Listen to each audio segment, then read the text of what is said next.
name of the muscles, they are semimembranosus. That means semimembranosus means half of the muscle is membrane-like. Half of the muscle is membrane-like. Semitendinosus. Semi means half. Half of the muscle, you can get the half of the muscle as tendon. So, semitendinosus. And there is another muscle like the muscle of biceps brachii, there is biceps femoris. And the fourth one is the ischial fibers of the adductor magnus. Adductor magnus is such a muscle which has got extensive origin from the ischial ramus and also from the ischial tuberosity. So it has got extensive origin. So it has got pubic fiber, fibers from the ramus of the ischium, and fibers are coming from the ischial tuberosity. Only and only the fibers of ischial tuberosity, they are called as, the fibers are called as the hamstring group of muscle. Other fibers like pubic fibers and fibers coming from this is the pubic bone, this is ischium, so this is the ischium, conjoined ischiopubic ramus, which is being contributed by both the pubis, pubic bone and the ischium. So the pubic fibers and also the fibers attached to the conjoined ischiopubic ramus, they are adductor group of fibers, adductor group of muscle.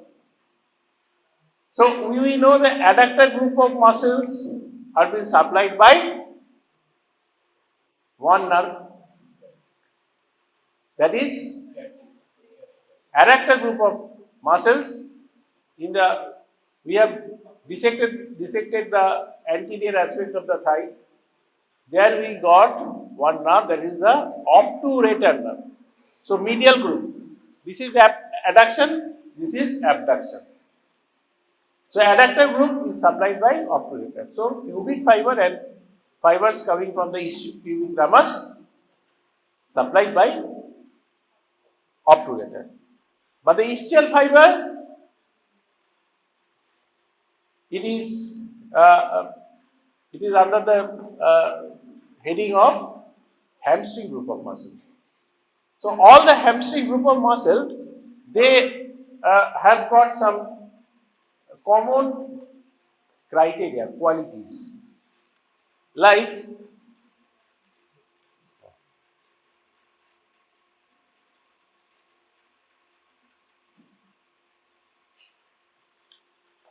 you can see this figure.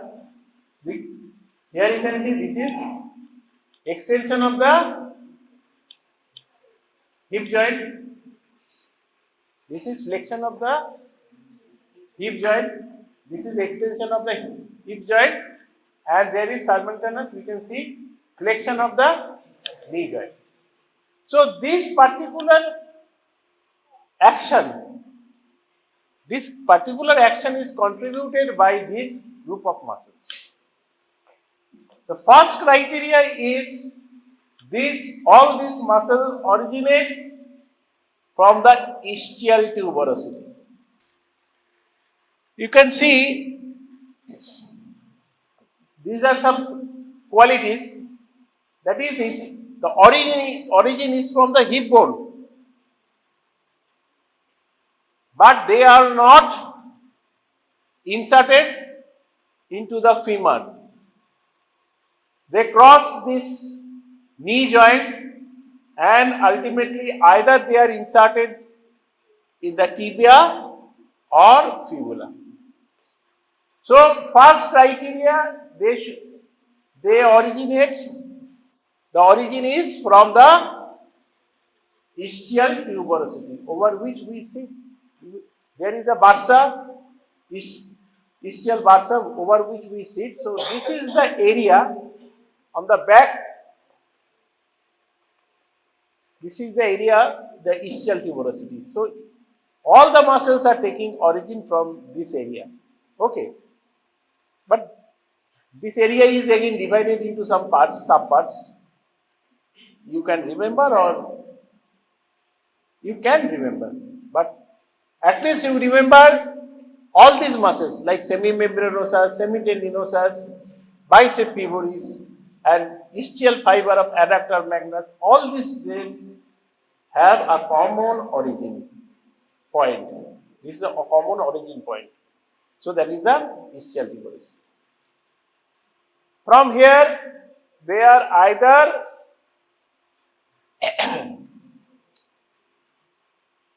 inserted either into the tibia or fibula. Okay. So these two criteria. Then the third criteria is they get a common nerve supply. Which nerve? That tibial component of the sciatic nerve. You have seen that the sciatic nerve divides into tibial component, and on laterally there is common peroneal component. Okay. So that tibial component of the sciatic nerve supplies this muscle. Okay. And the third one, the fourth one is, that is the action. Action is extension of the hip and flexion.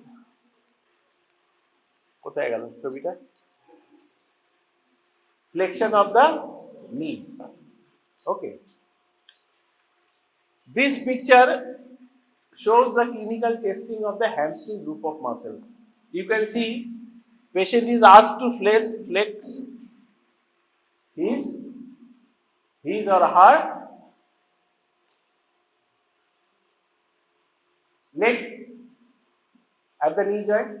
Okay. Now, the clinician presses over the lower part of the leg, and the thrust is on this side, and patient is asked to flex his or her leg, because flexion is contributed by this muscle. So if there is weakness of this muscle, patient is unable to flex the knee joint. Now you can see the subgroup muscles, that is the semitendinosus. You can see it is also taking origin from the ischial tuberosity. Lower part of the muscle, look there, it becomes tendon-like. So it is called semitendinosus.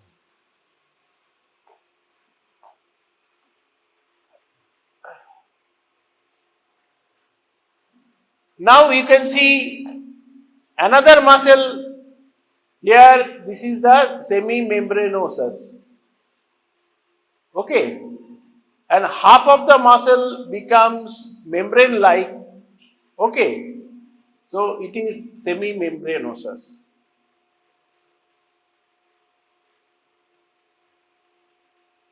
Then we can get the long head of the Biceps femoris. Long head. Why it is called long head? Because there is another head which is short head.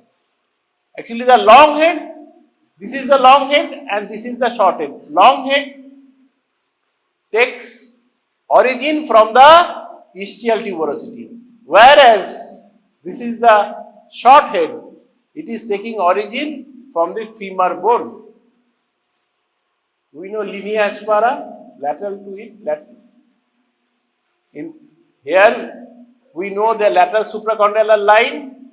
Okay, in the we know the lateral supracondylar line is there. Around this area we can get the origin of the short head of the biceps femoris. You can see this muscle actually goes the direction from medial to lateral. From medial to lateral aspect. And this muscle is only the muscle which is inserted over the head, the lateral aspect of the head of the fibula. The other muscles you can see, this is a semitendinosus and semimembranosus. You can see semitendinosus and semimembranosus, they are destined, the destination for insertion is tibia. Only this biceps femoris, this insertion point is fibula. Okay. You can see there is one groove on the posterior aspect of the medial condyle of the tibia.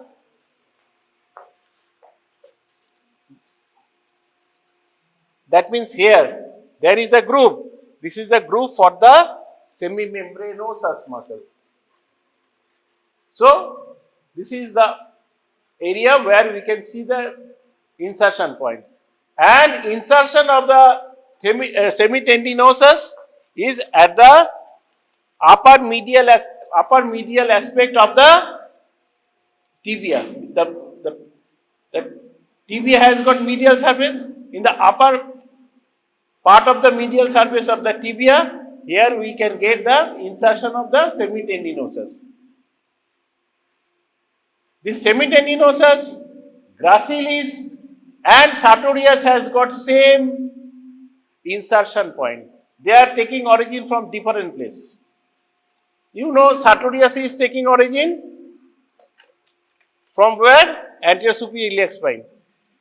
But the insertion is medial aspect of the tibia. Gracilis is taking origin from the conjoint ischiopubic ramus.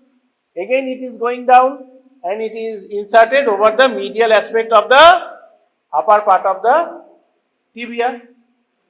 So similarly, this semitendinosus is taking origin from the back. There is from the ischial tuberosity. But the insertion point is here. So you can see three muscles taking origin from three places and they are inserted over this medial aspect of the upper part of the tibia. So they form the guy ropes. You have seen the tents. There are some guy ropes which helps to keep the tent erect. Similarly, these three muscles, Sartorius, Gracilis and Semitendinosus, helps to stabilize this pelvis over femur. Okay, so they form the three guy ropes. Okay, so remember, you can forget everything. The semitendinosus is taking origin from the common point is the ischial tuberosity. It is inserted over the medial aspect of the tibia. Semimembranosus, the same point. This is inserted on the groove at the posterior aspect of the tibia, upper part of the tibial condyle. Okay, medial tibial condyle. Only this long head of the biceps, it has got common origin point, that is the ischial tuberosity, but inserted over the lateral aspect of the head of the fibula. And this insertion is again perforated by one ligament which is called the lateral ligament of the knee joint.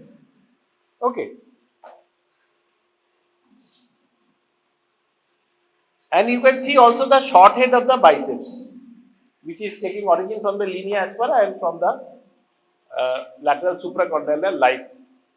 So that short head is not a hamstring group of muscle. Hamstring means from the tibial, from the ischial tuberosity. So that is, so it has got different nerve supply. Long head, semimembranosus, semitendinosus and ischial fiber of adductor magnus are supplied by tibial component of the sciatic nerve. This short head is supplied by, we know, common peroneal nerve. This from the common peroneal nerve is supplied by.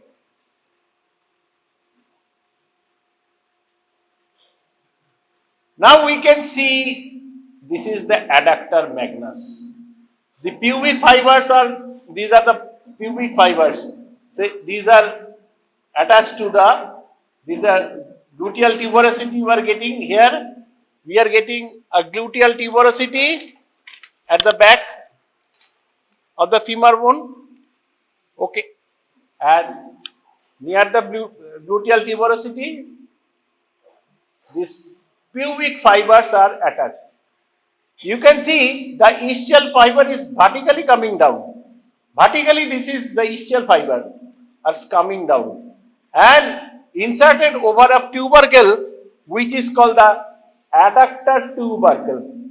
We can see the adductor tubercle here. Okay. So it is inserted over the adductor tubercle. And rest of the fiber from the conjoint ischiopubic ramus, they are inserted over the linea aspera. Okay. So this fiber, pubic fiber and fibers coming from the conjoint ischiopubic ramus, they are not included in the hamstring group of muscle. Rather, they are adductor group of muscle. They are the same muscle has got two components. One is adductor component and another is hamstring component.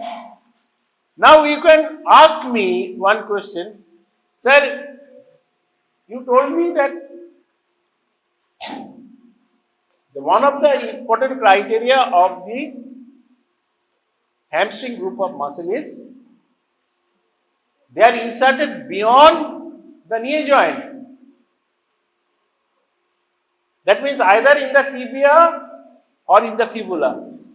But here, sir, these fibers are coming down and attached to the femur. So, how it can be a hamstring group of muscle? If it is a hamstring group of muscle, it should cross this joint and it should get inserted over the tibia and the fibula. Right or wrong?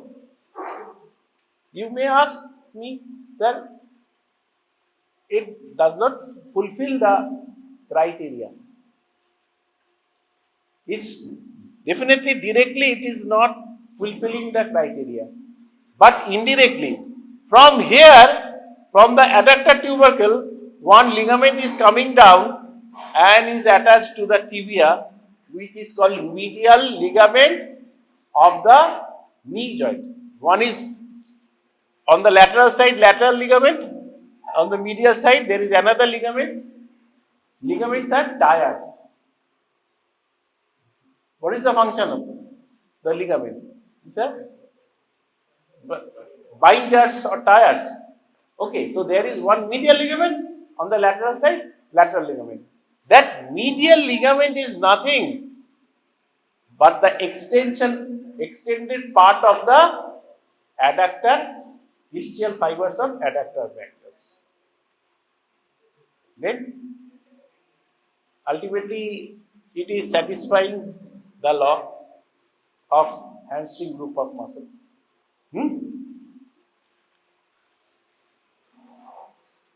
Now, you can see the semimembranosus muscle. From the semimembranosus muscle, there are some expansions are coming out. One expansion is going on the medial side and it is going over the medial ligament of the knee joint. One expansion is going behind the knee joint and becomes a ligament which is called oblique popliteal ligament. One expansion is coming down and becomes membranous and covers there is one muscle here which is called popliteus muscle. It covers the popliteus muscle. So that is the fascia covering the popliteus muscle. All these oblique popliteal ligament, fascia covering the popliteus, and another expansion going to the medial ligament of the knee joint, they are the spatial expansion from the semimembranosus.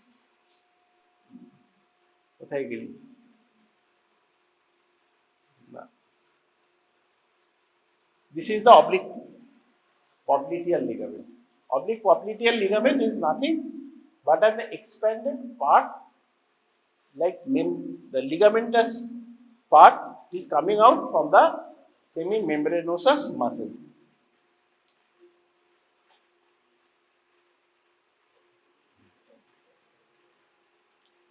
Now you can see the sciatic nerve.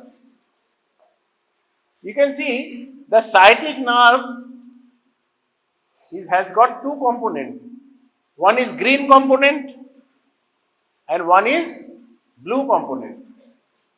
The green component is tibial component of the sciatic nerve, and the blue component, you can see this is the common peroneal nerve. The green one is being contributed by, actually it is formed by ventral divisions of ventral rami.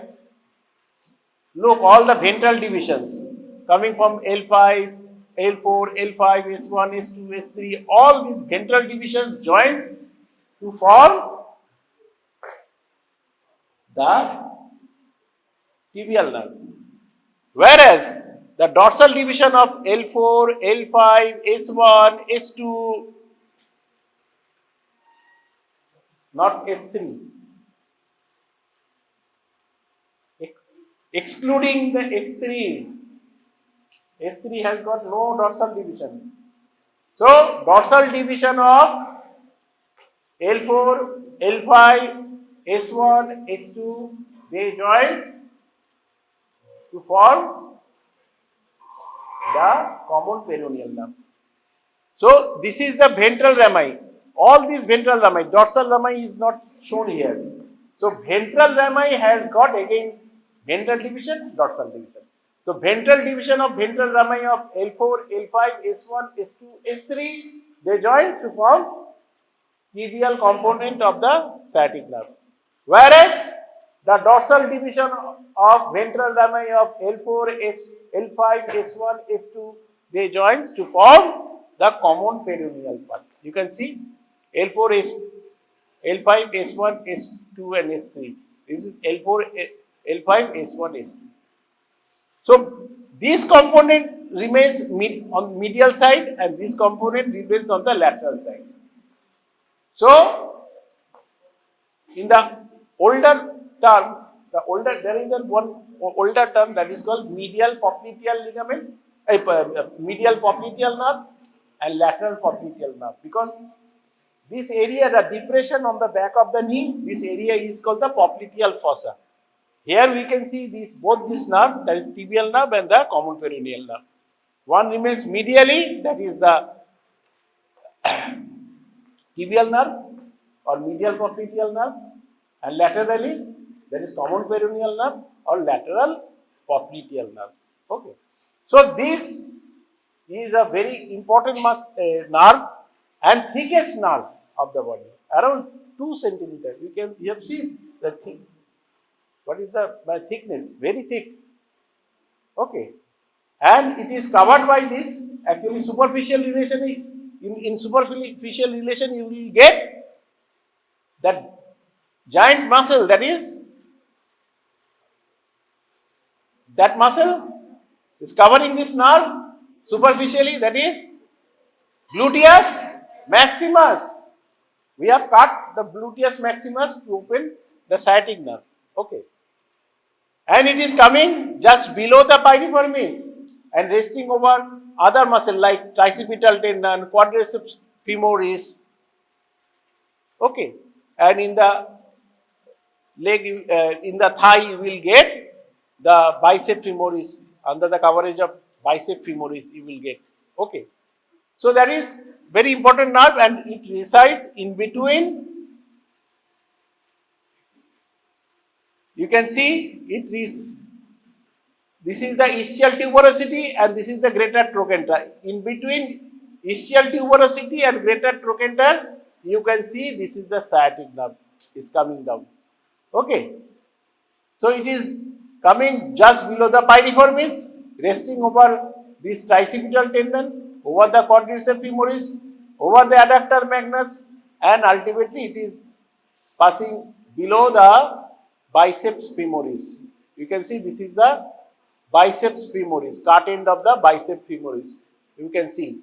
So it is under the coverage of the biceps femoris. So here ultimately it divides into two components. One is tibial component and one is common peroneal component. Where we can expect this generally, commonly, we can expect this bifurcation at the level of upper 1/3 and lower 2/3 of the back of the thigh. But the division may take place even when it is there coming out from the sacrum. Okay. So in that case, the sciatic nerve, the common peroneal component will come out through the piriformis muscle and the tibial component will come below the piriformis muscle. So when the common peroneal component is coming out through the piriformis muscle, okay, when there is a compression of this nerve due to the contraction of the piriformis, it is called Piriformis Syndrome. Piriformis Syndrome. Sometimes it comes in your examination. What is Piriformis Syndrome? Actually, when the division of sciatic nerve takes place in the nerves are coming from the sacrum, lumbar nerve, sacrum, they are forming the sacral plexus. So coming from the sacrum, so when the division is high, very high above, so there the nerve is the common peroneal nerve comes out through the piriformis muscle, and there is Piriformis Syndrome. And you can see the green one is the tibial component and blue one is the common peroneal component. Only muscle, that is the short head of the biceps in the leg, is supplied by this common peroneal component. Otherwise, all this semitendinosus, semimembranosus, long head of the biceps and hamstring part or the ischial part of the adductor magnus is supplied by this sciatic nerve. Okay. Sciatic nerve block. Actually, you can see what is sciatica? The compression of the sciatic nerve. Okay.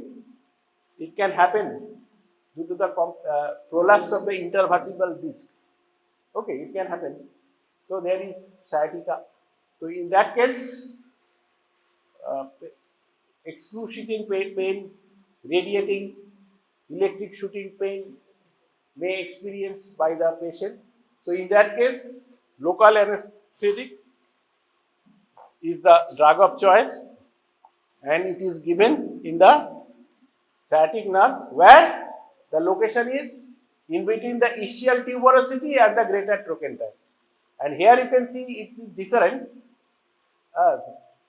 Like you can see the posterior superior iliac spine and greater trochanter are most commonly in between the ischial tuberosity and the greater trochanter, from where the nerve is coming down. Okay. So Novocaine injection is given. And another sleeping food.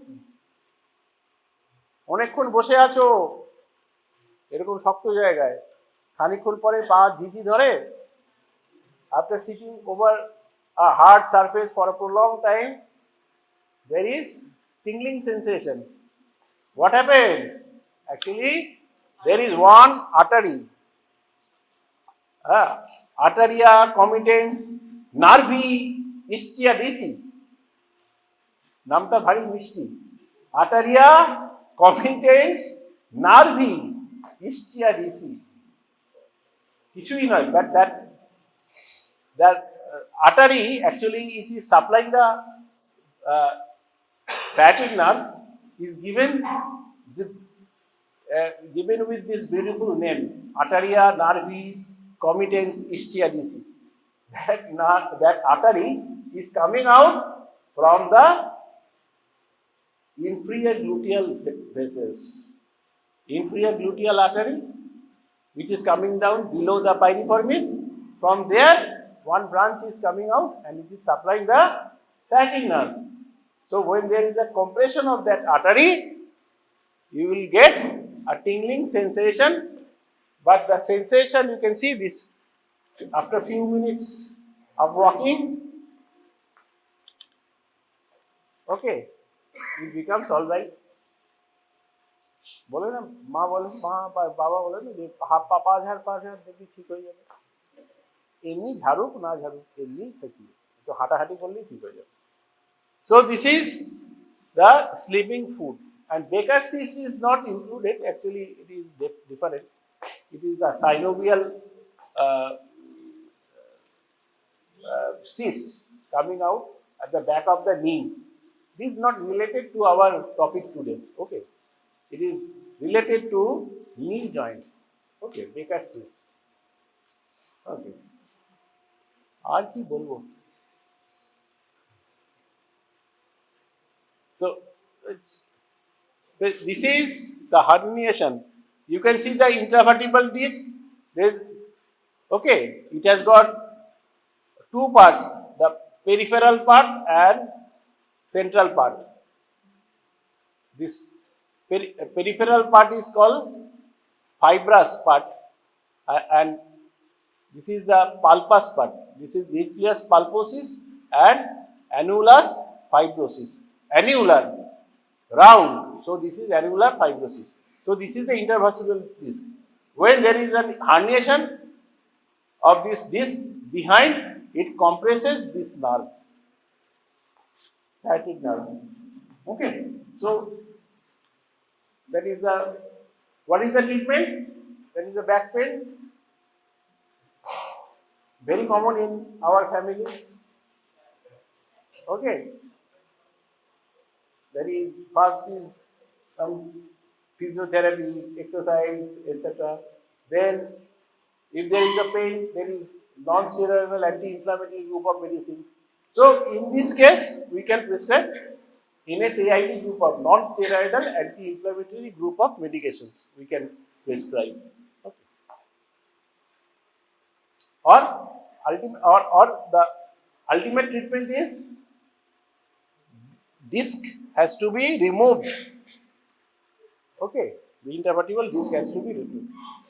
This is the artery. Oh, there are some arteries at the back. They are not very important, but you can see the deep femoral artery, that is arteria profunda femoris. You can see there are several foramina in the adductor magnus muscle. Okay, 1, 2, 3, 4, 5. Okay, and this is another foramina within the adductor magnus, through which the femoral artery becomes popliteal artery, and this is the profunda femoris artery. So it is given 1, 2, 3, 4 branches and creates these perforations, okay, within the adductor magnus.